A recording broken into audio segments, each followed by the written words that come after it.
ምናልባት ለሳምንታት ወይም ለወራት አጥንተሃል። ነገር ግን የፈተና ወረቀት ፊት ላይ ሲቀመጥ አእምሮ ባዶ ይሆናል። ልብ ይመታል፣ እጅ ይንቀጠቀጣል። በድንገት የተማርከው ነገር ሁሉ ይጠፋብሃል። ይህ ለምን ይከሰታል? ከሁሉ በላይ ደግሞ በፈተና ወቅት ፍርሃት እንዳይቆጣጠር እንዴት መከላከል ትችላለህ? ፈተና የሚያስጨንቃችሁ ወይም የሚያስፈራችሁ ከሆነ ይህ ቪዲዮ ለእናንተ ነው። ምክንያቱም እውነታው ይህ ነው። አብዛኛው ተማሪዎች የሚወድቁት ስላላጠኑ ወይም ጎበዝ ስላልሆኑ አይደለም። የሚወድቁት ፍርሃት አእምሯቸውን እንዲቆጣጠሩ ስለሚፈቅዱ ነው። ዛሬም ማሳያችሁ የፈተና ፍርሃት ለምን እንደሚመጣ፣ በፈተና ወቅት አእምሯችሁ ለምን ብላንክ እንደመሆኑና በፈተና ወቅት ረጋ ብላችሁ ትኩረት አድርጋችሁና በራስ መተማመን ኖራችሁ የምትፈተኑባቸውን 5 ጠንካራ ዘዴዎችን አሳያችኋለሁ። እስከ ቪዲዮ መጨረሻ መመልከታችሁን አትርሱ። ምክንያቱም የመጨረሻው ዘዴ በሺዎች የሚቆጠሩ ተማሪዎች የጭንቀት ስሜታቸውን እንዲቆጣጠሩ ረድቷቸዋል። ወደ መፍትሄዎቹ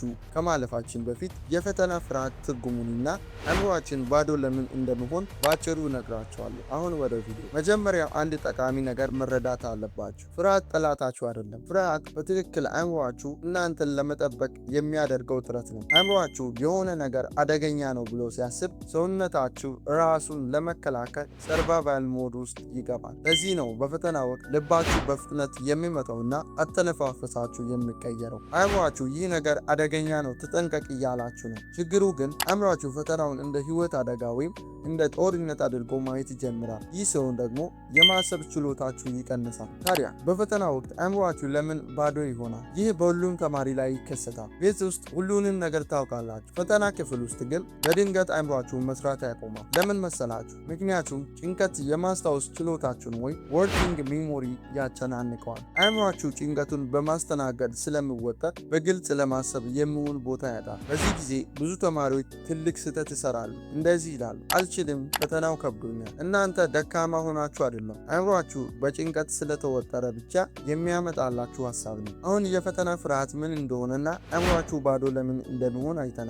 አሁን ደግሞ ወደ መፍትሄው እንሄዳለን። አንደኛው ፍርሃትን መታገል አቁሙ። ብዙ ተማሪዎች ከሚሰሩት ትልቅ ስህተት አንዱ ፍርሃት እንዳይሰማቸው ራሳቸውን ማስገደድ ነው። አትደንግጥ፣ ረጋ በል፣ መፍራት የለብኝም ይላሉ። ነገር ግን ፍርሃትን በታገላችሁት ቁጥር እየጠነከረ ይመጣል። ይልቁንስ ይህን ሞክሩ፣ ለራሳችሁ እንዲበሉ፣ አዎ ተጨንቄያለሁ፣ ግን አሁንም ፈተናዬን በሚገባ መስራት እችላለሁ። ይህቺ ትንሽ የሀሳብ ለውጥ ሁሉንም ነገር ትቀይሯለች። ምክንያቱም ፍርሃትን እንደ ጠላት ማየት አቁማችሁ እንደ ተፈጥሯዊ ስሜት ትቀበሉታላችሁ። ሁለተኛው ደግሞ አተነፋፈሳችሁን ተቆጣጠሩ። ጭንቀት ሲጨምር አተነፋፈሳችሁ አጭርና ፈጣን ይሆናል። ስለዚህ አእምሯችሁን ለማረጋጋት መጀመሪያ አተነፋፈሳችሁን አረጋጉ። ይህን ዘዴ ተጠቀሙ። ለ4 ሰከንድ ወደ ውስጥ ተንፍሱ። ለ4 ሰከንድ ደግሞ ትንፋሻችሁን ያዙ። ለ6 ሰከንድ ቀስ ብላችሁ ወደ ውጭ አውጡ። ይህን 3 ጊዜ ድገሙ። ይህ ለነርቭ ስርዓታችሁ ሰላም ነው የሚል መልእክት ይልካል። በዝግታም ሰውነታችሁ ዘና ይላል። ሶስተኛው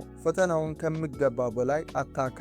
ብዙ ተማሪዎች ሳያውቁት ፈተናን እንደ የሞትና የሽረት ጉዳይ ያዩታል። ይህም ፈተና ካላለፍኩ ህይወቴ አከተመለት ብለው ያስባሉ። ይህ ደግሞ ከባድ ጫና ይፈጥራል። አዎ ፈተና አስፈላጊ ነው፣ ግን አንድ ፈተና ሙሉ ህይወታችሁን አይወስንም። በራሳችሁ ላይ ጫና በጨመራችሁ ቁጥር ውጤታማነታችሁ ይቀንሳል። ምክንያቱም ፍርሃት ትኩረትን ይጋርዳል፣ መረጋጋት ግን ብቃት ይጨምራል። አራተኛው ስኬትን በአይነ ህሊናችሁ እዩ ወይም ቪዥዋላይዝ አድርጉ። ከፈተናው በፊት ለጥቂት ሰከንድ አይናችሁን ጨፍኑና የሚከተሉትን ነገሮች አስቡ። ወደ ፈተና ክፍል በረጋ መንፈስ ስትገቡ፣ ጥያቄዎችን በራስ መተማመን ስታነቡና መልሶቹን በግልጽና በጥሩ ሁኔታ ስትጽፉ አስቡ። ይህ ለምን ይረዳል መሰላችሁ? ምክንያቱም አእምሯችሁ ለምታስቡት ምስል ጠንካራ ምላሽ ይሰጣል።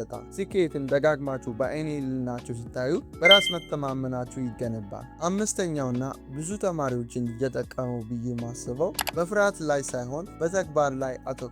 ፍርሃት የሚኖረው ስለ ወደፊት በማሰብ ነው። ሁል ጊዜ ራሳችሁን እንደዚህ አይነት ጥያቄዎችን ትጠይቃላችሁ። ብወድቅስ፣ ሁሉንም ነገር ብረሳስ እያላችሁ ራሳችሁን ታስጨንቃላችሁ። ጎበዝ ተማሪዎች ግን የተለየ ነገር ያደርጋሉ። ትኩረታቸውን ወደ አሁኑ ሰዓት ይመልሳሉ። ስለ ውጤቱ ከማሰብ ይልቅ ስለ ቀጣዩ ተግባር ያስባሉ። አንድ ጥያቄ ማንበብ፣ አንድ መልስ መጻፍና በየደረጃው መስራትን ያውቃሉ።